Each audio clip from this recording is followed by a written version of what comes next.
بسم اللہ الرحمن الرحیم۔ تمام ناظرین و سامعین کو السلام علیکم۔ حضرت عمر بن خطاب رضی اللہ تعالی عنہ کا قبول اسلام۔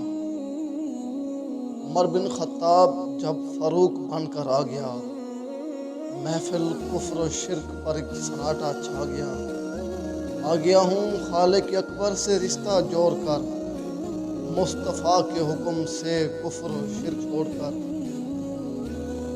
حضور نبی کریم صلی اللہ تعالی علیہ وسلم نے جس وقت نبوت کا اعلان کیا، اس وقت حضرت سیدنا عمر فاروق رضی اللہ تعالی عنہ کی عمر مبارک تقریباً 27 برس تھی۔ حضور نبی کریم صلی اللہ تعالی علیہ وسلم نے جب توحید کی دعوت دی تو حضرت سیدنا عمر فاروق رضی اللہ تعالی عنہ نے ابتدا میں اس دعوت کو قبول کرنے سے انکار کر دیا۔ حضور نبی کریم صلی اللہ تعالی علیہ وسلم نے اللہ عز و جل کے حضور دعا فرمائی، یا اللہ عمر بن خطاب رضی اللہ تعالی عنہ یا عمر بن حشام دونوں میں سے ایک کے ذریعے اسلام کی خدمت فرما۔ اللہ عز و جل نے حضور نبی کریم علیہ السلام کی دعا کو شرف قبولیت بخشی اور حضرت سیدنا عمر فاروق رضی اللہ تعالی عنہ دائرہ اسلام میں داخل ہوئے۔ حضرت سیدنا عمر فاروق رضی اللہ تعالی عنہ 40 مردوں اور 11 عورتوں کے بعد اسلام لائے۔ آپ رضی اللہ تعالی عنہ کے قبول اسلام سے پہلے آپ رضی اللہ تعالی عنہ کے بہنوئی حضرت سعید بن زید رضی اللہ تعالی عنہ اور آپ رضی اللہ تعالی عنہ کی بہن حضرت فاطمہ بنت خطاب رضی اللہ تعالی عنہ بھی دائرہ اسلام میں داخل ہو چکے تھے، اور انہوں نے اپنے قبول اسلام کو خاندان کے دیگر لوگوں اور حضرت سیدنا عمر فاروق رضی اللہ تعالی عنہ سے چھپا رکھا تھا۔ اسی طرح حضرت سیدنا عمر فاروق رضی اللہ تعالی عنہ کے خاندان کے اور ایک شخص حضرت نعیم بن عبداللہ رضی اللہ تعالی عنہ بھی اسلام قبول کر چکے تھے۔ حضرت سیدنا عمر فاروق رضی اللہ تعالی عنہ اسلام قبول کرنے والوں کے ساتھ نہایت سختی سے پیش آتے۔ ایک دن آپ رضی اللہ تعالی عنہ اسی کیفیت میں تلوار نیام سے نکالے جا رہے تھے کہ راستے میں حضرت نعیم بن عبداللہ رضی اللہ تعالی عنہ سے ملاقات ہوئی۔ حضرت نعیم بن عبداللہ رضی اللہ تعالی عنہ نے جب آپ رضی اللہ تعالی عنہ کو اس حالت میں دیکھا، پوچھا، کیوں عمر، کہاں کا ارادہ ہے؟ آپ نے کہا کہ میں آج محمد صلی اللہ تعالی علیہ وسلم کو قتل کرنے کی غرض سے چلا ہوں۔ حضرت نعیم بن عبداللہ رضی اللہ تعالی عنہ نے حضرت سیدنا عمر فاروق رضی اللہ تعالی عنہ کی بات سن کر کہا کہ عمر، تمہیں تمہارا نفس دھوکہ دے رہا ہے۔ تم کیا سمجھتے ہو کہ اگر تم نے محمد صلی اللہ تعالی علیہ وسلم کو قتل کر دیا تو بنی عبد مناف تمہیں چھوڑ دیں گے؟ تم زمین پر چلنے کے قابل بھی نہیں رہو گے، اور محمد صلی اللہ تعالی علیہ وسلم کو قتل کرنے سے پہلے تم اپنے گھر کی خبر لو، تمہاری بہن اور بہنوئی نے اسلام قبول کر لیا اور انہوں نے حضور نبی کریم علیہ السلام کی پیروی اختیار کر لی ہے۔ حضرت سیدنا عمر فاروق رضی اللہ تعالی عنہ نے جب حضرت نعیم بن عبداللہ رضی اللہ تعالی عنہ کی بات سنی تو راستہ بدل کر اپنی بہن کے گھر روانہ ہوئے۔ حضرت سیدنا عمر فاروق رضی اللہ تعالی عنہ بہن اور بہنوئی کے گھر اس وقت حضرت خباب بن عات رضی اللہ تعالی عنہ موجود تھے، جو انہیں سورۃ طٰہٰ کی تعلیم دے رہے تھے۔ حضرت سیدنا عمر فاروق رضی اللہ تعالی عنہ کی قدموں کی آہٹ سن کر حضرت سعید بن زید رضی اللہ تعالی عنہ نے حضرت خباب بن عات رضی اللہ تعالی عنہ کو گھر کے ایک کونے میں چھپا دیا۔ حضرت سیدنا عمر فاروق رضی اللہ تعالی عنہ گھر میں داخل ہوئے اور پوچھا کہ تم لوگ ابھی کیا پڑھ رہے تھے؟ آپ رضی اللہ تعالی عنہ کی بہن حضرت فاطمہ بنت خطاب رضی اللہ تعالی عنہ نے کہا، کچھ بھی نہیں، آپ رضی اللہ تعالی عنہ نے کہا کہ کیوں نہیں، میں نے خود اپنے کانوں سے تم دونوں کو کچھ کرتے سنا ہے، اور مجھے یہ بھی معلوم ہو گیا ہے کہ تم دونوں نے محمد صلی اللہ تعالی علیہ وسلم کے دین کی پیروی اختیار کر لی ہے۔ آپ رضی اللہ تعالی عنہ نے یہ کہتے ہی اپنے بہنوئی حضرت سعید بن زید کے منہ پر تماچا دے مارا۔ حضرت فاطمہ بنت خطاب رضی اللہ تعالی عنہ شوہر کو بچانے کے لیے آگے بڑھیں تو آپ رضی اللہ تعالی عنہ نے انہیں دھکا دے مارا، جس سے ان کا سر پھٹ گیا اور خون بہنا شروع ہو گیا۔ حضرت سعید بن زید رضی اللہ تعالی عنہ نے حضرت سیدنا عمر فاروق رضی اللہ تعالی عنہ کی جلال کی پرواہ کیے بغیر یہ کہا، ہم نے اسلام قبول کر لیا ہے اور حضور نبی کریم علیہ السلام پر دل و جان سے ایمان لے آئے ہیں۔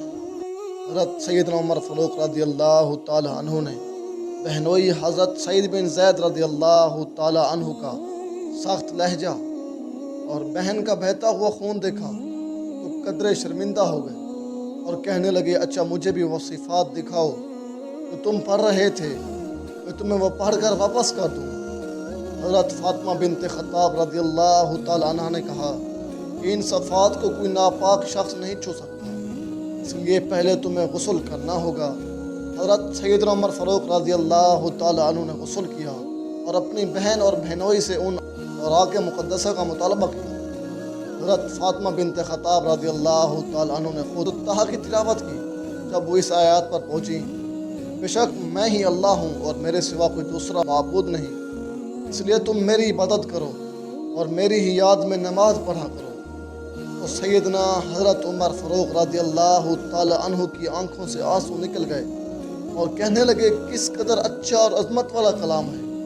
پھر آپ رضی اللہ تعالی عنہ بے اختیار پکار اٹھے، اشہد ان لا الہ الا اللہ واشہد ان محمد رسول اللہ، میں گواہی دیتا ہوں اللہ کے سوا کوئی عبادت کے لائق نہیں، اور میں گواہی دیتا ہوں محمد صلی اللہ تعالی علیہ وسلم اللہ کے رسول ہیں۔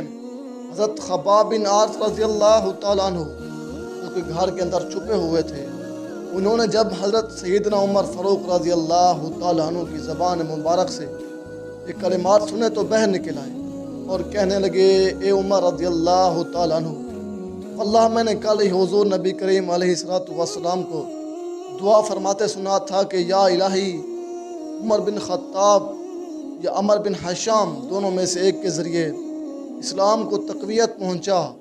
اللہ عز و جل نے حضور نبی کریم علیہ السلام کی دعا قبول فرمائی اور دین اسلام کو تمہارے ذریعے تقویت پہنچائی ہے۔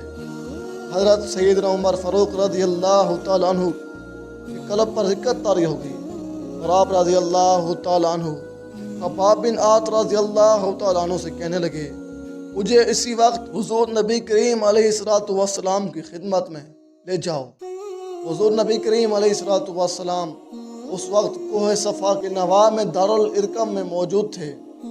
حضرت سیدنا عمر فاروق رضی اللہ تعالی عنہ دار ارقم میں روانہ ہو گئے۔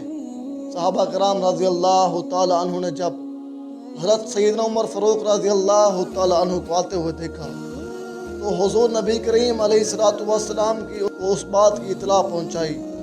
حضور نبی کریم علیہ السلام کے چچا حضرت سیدنا حمزہ رضی اللہ تعالی عنہ جو کہ اس وقت حضور نبی کریم علیہ السلام کے پاس موجود تھے، انہوں نے جب حضرت عمر رضی اللہ تعالی عنہ کے متعلق سنا تو فرمایا کہ عمر رضی اللہ تعالی عنہ کو آنے دو، اگر تو وہ بھلائی کے ارادے سے آیا ہے تو اس کے ساتھ بھلائی ہی ہوگی، اگر وہ کسی برائی کے ارادے سے یہاں آیا ہے تو میں اس کا سر قلم کر دوں۔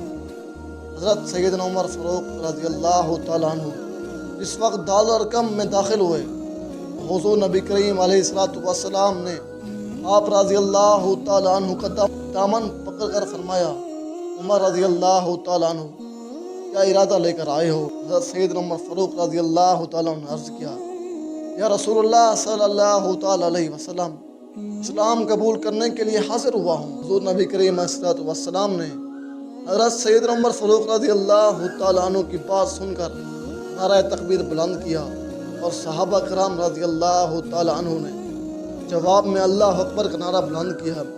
جس سے کوہ صفا کی پہاڑیاں گونج اٹھی۔